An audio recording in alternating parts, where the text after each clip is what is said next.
एक बार गौतम बुद्ध एक शहर में प्रवास कर रहे थे। उनके साथ कुछ शिष्य भी थे।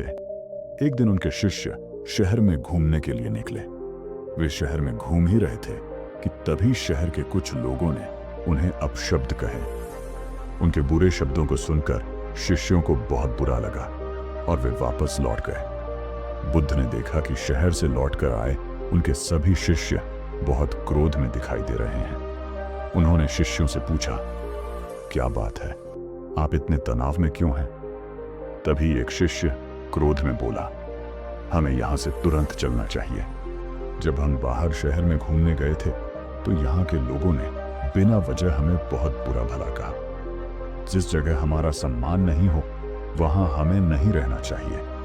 बुद्ध ने कहा, क्या किसी और जगह तुम अच्छे व्यवहार की अपेक्षा रखते हो? दूसरे शिष्य ने कहा, इस शहर से तो अच्छे लोग ही होंगे। तब गौतम बुद्ध बोले, किसी जगह को सिर्फ इसलिए छोड़ देना ठीक नहीं कि वहां के लोग बुरा व्यवहार करते हैं। हमें तो कुछ ऐसा करना चाहिए कि जिस स्थान पर भी जाएं, उस स्थान को तब तक नहीं छोड़ें जब तक अपनी अच्छाइयों से वहां के लोगों को सुधार न दें। हम जिस भी स्थान पर जाएं, वहां के लोगों का कुछ न कुछ भला करके ही वापस लौटें।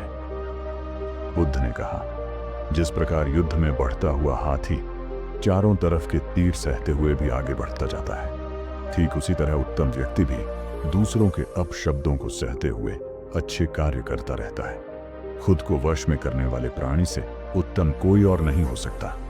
बुद्ध की बात शिष्यों को अच्छी तरह से समझ में आ गई और उन्होंने वहां से जाने का इरादा त्याग दिया।